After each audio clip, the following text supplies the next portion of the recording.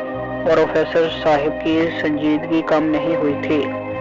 سر میں نے آپ سے کوئی جھوٹ نہیں بولا، میں اپنے بارے میں سب سچ بتا چکا ہوں۔ وہ اعتماد سے بولا، اگر میں تم سے تمام تفصیل دوبارہ سننا چاہوں تو؟ کوئی بات نہیں سر، میں اپنی ایک ایک بات آپ کو بتائی دیتا ہوں۔ پھر وہ بچپن سے لے کر اب تک کے گزرے اپنے ایام کی تفصیل بتانے لگا۔ مجھے یقین نہیں آتا کہ کوئی انسان اتنی بہت سی صلاحیتوں کا مالک ہو سکتا ہے۔ تفصیل سننے کے بعد پروفیسر رجب نے شکی لہجے میں کہا، سر آپ ہی نہیں جو بھی سنتا ہے یقین نہیں کرتا، اور یقین دلانے کو میرا ایک ہی جواب ہوتا ہے، وہ یہ کہ ہمارے پیارے نبی حضرت محمد صلی اللہ علیہ وآلہ وسلم کے ارشاد کا مفہوم ہے کہ مجھ پر جو شخص ایک مرتبہ درود بھیجے اللہ تعالیٰ اس پر 10 مرتبہ رحمت فرمائے گا۔ بس سر میری کامیابیوں کا راز یہی ہے کہ میں محمد عربی صلی اللہ علیہ وآلہ وسلم پر بکثرت درود بھیجتا رہتا ہوں، جس سے اللہ تعالیٰ کی رحمتوں کا نزول مجھ پر ہوتا رہتا ہے۔ ابھی بھی میں بظاہر آپ سے بات کر رہا ہوں، مگر میرا دل میرے پیارے نبی صلی اللہ علیہ وآلہ وسلم جو خاتم النبیین صلی اللہ علیہ وآلہ وسلم ہیں پر درود بھیج رہا ہے۔ سبحان اللہ، تم واقعی رب العالمین کی رحمتوں کے مستحق ہو۔ پروفیسر رجب کے لہجے میں تحسین تھی۔ اچھا یہ بتاؤ شہزان مرزا تمہیں کیسے جانتا ہے؟ پروفیسر رجب کی سنجیدگی اب مسکراہٹ میں بدل گئی تھی۔ کون شہزان مرزا سر؟ فراب نے حیرت سے پوچھا۔ وہی جو تمہیں دیکھ کر دوسرے لڑکوں کو بھاگ جانے کا کہہ رہا تھا۔ پروفیسر رجب نے اسے یاد دلایا۔ ارے نہیں سر، وہ مجھ سے کیوں بھاگنے لگے، وہ تو آپ کے ڈر سے رفو چکر ہو گئے تھے۔ اس کی حیرت مزید بڑھ گئی۔ یہ بات تم نہیں سمجھو گے، پہلے میرے سوال کا جواب دو، شہزان مرزا تمہیں کیسے جانتا ہے؟ سر وہ شہزان مرزا نہیں ٹونی تھا، ابھی 2 ہفتے پہلے میری علی جان کے کلب میں اس سے فائٹ ہوئی تھی اور میں نے اسے شکست سے دوچار کیا تھا۔ اس کے بعد ایک لڑکی سونیا اور پھر علی جان سے مقابلہ ہوا اور ججز کے فیصلے سے میں ونر قرار پایا۔ حالانکہ علی جان کو میں شکست نہیں دے پایا تھا، مگر ججز کا خیال تھا اگر میں پہلے 2 فائٹرز سے فائٹ کر کے نڈال نہ ہوا ہوتا تو میں علی جان کو بھی شکست دے ڈالتا۔ فراب نے شہزان عرف ٹونی سے انہیں اپنی آشنائی بتائی۔ اچھا تو وہ تم تھے، مگر آفتاب تو اس لڑکے کا نام انیک علی بتا رہا تھا۔ پروفیسر رجب نے حیرت سے پوچھا۔ جی سر، میرا پورا نام انیک علی فراب ہے۔ آفتاب بتا رہا تھا کہ تم فائٹ کے بعد بے ہوش ہو گئے تھے اور علی جان کوشش کے باوجود بھی تمہارے منہ میں پانی کا ایک قطرہ نہیں ڈال سکا تھا، جبکہ آفتاب کے ہاتھ سے تم نے پانی کی پوری بوتل پی لی تھی۔ معلوم نہیں سر، میں بے ہوش تھا اس لیے مجھے کچھ یاد نہیں، اور مجھے تو یہ بھی یاد نہیں کہ علی جان سے آخری 5 منٹ فائٹ میں نے کیسے کی تھی۔ تم پر اللہ تعالیٰ کی خاص مہربانی ہے۔ بے شک اللہ تعالیٰ اپنے نیک بندوں کو ہی دین کی خدمت کے لیے چنتا ہے۔ تمہیں شاید معلوم نہیں، تم نے قادیانیوں کے کلب میں انہیں شکست دے کر اسلام کی سچائی کو ثابت کیا ہے، اور اللہ تعالیٰ کی مدد تمہارے ساتھ شامل ہار رہی، جس کا ثبوت یہ ہے کہ بے ہوش ہونے کے باوجود قادیانی اپنے ہاتھوں سے تمہارے منہ میں پانی کا ایک قطرہ نہیں ڈال سکے۔ کیا واقعی سر؟ فراب حقیقت میں کرسی سے اچھل پڑا تھا۔ ہاں میں تمہیں تفصیل بتاتا ہوں۔ آفتاب اور ہمدانی میرے واقف کار ہیں، دونوں ہی اپنے اپنے زمانہ طالب علمی میں میرے قریبی اسٹوڈنٹ رہے ہیں، جبکہ ہمدانی میرا رشتہ دار بھی ہے اور ہماری ملاقات اکثر ہوتی رہتی ہے۔ کافی روز پہلے ہمدانی میرے پاس آیا تو کافی پریشان لگ رہا تھا۔ میرے استفسار پر وہ اپنی پریشانی بتاتے ہوئے بولا، سر، علی جان ملکی کراٹے کی دنیا پر تیزی سے قدم جماتا جا رہا ہے اور اس کے اس اقدام سے قادیانی تحریک کو بہت فائدہ پہنچ رہا ہے۔ میرا کلب تنہا یہاں تک ممکن ہے اس کا مقابلہ کر رہا ہے، مگر علی جان کو یہ بات بالکل گوارا نہیں، اس لیے اس نے اوپن چیلنج دیا ہے کہ جو کلب ان کی مقرر کردہ شرائط کو مان کر انہیں شکست سے دوچار کر دے وہی کلب ملک کا نمبر 1 کلب کہلائے گا، ورنہ وہ لوگ اور شرائط سر ایسی سخت ہیں کہ انہیں مان کر مقابلہ جیتنا بہت مشکل ہے۔ مگر یہ تو قادیانیوں کی فطرت ہے کہ چاہے کوئی مذہبی مناظرہ ہو یا کوئی اور معاملہ، وہ اسی طرح حقیقت آشکار ہونے سے بچنے کے لیے سخت شرائط پیش کر کے کنی کترانے کی کوشش کرتے ہیں۔ علی جان کا کلب اس وقت چیمپئن ہے، اس لیے ان کی شرائط ماننا ہماری مجبوری ہے، اور میں ان کے کلب کو ملک کا نمبر 1 کلب بھی بننے نہیں دینا چاہتا، مگر مجبوری یہ ہے کہ میرے کلب میں کوئی منجھا ہوا فائٹر نہیں ہے جو ایسی سخت شرائط کو پوری کرتے ہوئے فائٹ جیت سکے۔ بس یہی میری پریشانی کا باعث ہے۔ ہمدانی کی پریشانی واقعی سنگین نوعیت کی تھی، اس لیے میں نے اس کے حل کے لیے آفتاب کو کال کی اور اس کی رضامندی پر اسے ہمدانی کے کلب میں بطور انسٹرکٹر کے فرائض سنبھالنے کو کہا۔ آفتاب میری بات نہیں ٹالتا، یوں وہ فائٹ کی تاریخ سے 2 ماہ پہلے ہمدانی کے کلب میں آ گیا اور ہمدانی نے علی جان کا چیلنج قبول کر لیا۔ پھر آگے جو کچھ ہوا وہ تمہیں معلوم ہی ہے۔ سر، آفتاب اور ہمدانی کو فائٹ کے معاملات طے کرتے وقت یہ تفصیل مجھے بتانی چاہیے تھی۔ مجھے خود سے گھن آ رہی ہے کہ میں نے معاوضہ لے کر یہ فائٹ لڑی۔ فرات کے لہجے میں سختی دہرائی۔ تم اگر ہمدانی سے رقم نہ لیتے تو میرا خیال ہے یونیورسٹی میں ایڈمیشن فیس ادا کرنے کے لیے رقم حاصل کرنے کا تمہارے پاس کوئی اور آپشن نہیں تھا۔ یہ میرا اندازہ ہے، جو غلط بھی ہو سکتا ہے۔ آپ درست فرما رہے ہیں سر، مگر پھر بھی وہ بے بسی سے بولا، دیکھو فرح بیٹا، اللہ تعالیٰ کا کوئی کام مصلحت سے خالی نہیں ہوتا۔ تم نہیں جانتے اس یونیورسٹی میں ختم نبوت کے حامیوں کو تمہاری کتنی ضرورت تھی۔ کیا تم فیصل آباد کے کالج میں ہونے والے واقعے سے واقف ہو؟ پروفیسر رجب نے اپنی بات کے اختتام پر پوچھا۔ جی سر، قادیانی اسٹوڈنٹس کے نام کالج سے خارج کروانے میں میرا اہم کردار رہا تھا۔ سبحان اللہ، پروفیسر رجب کے منہ سے بے اختیار نکلا۔ مگر سر، اس وقت میرا دل خون کے آنسو رویا جب نبی کریم صلی اللہ علیہ وآلہ وسلم کے گستاخوں کو حکومت کی مداخلت پر دوبارہ کالج کے اسٹوڈنٹس میں شامل کر لیا گیا۔ یہی تو بڑا المیہ ہے کہ حکومتی حلقے بیرونی سپر پاورز جو قادیانیوں کی پشت پناہی کر رہی ہیں کے دباؤ پر قادیانیوں کو بہت سی مراعات دے رہے ہیں۔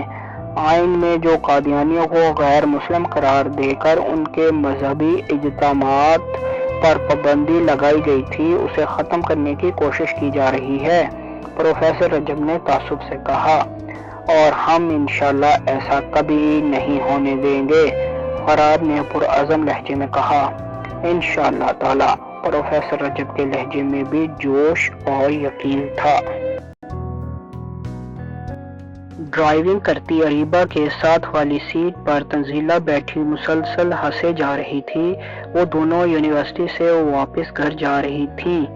تمہیں کیوں ہنسی کا دورہ پڑا ہوا ہے؟ وہ اس کی ہنسی سے زچ ہوتے ہوئے بولی۔ میں آزاد ملک کی آزاد شہری ہوں اور مجھے ہنسنے کھیلنے کی مکمل آزادی ہے، تنزیلہ منہ بسورتے ہوئے بولی۔ اگر اب تمہارے دانت نظر آئے تو میں تمہیں زندگی کی قید سے آزاد کر دوں گی، اس نے ٹشو کے ڈبے کی طرف ہاتھ بڑھاتے ہوئے کہا۔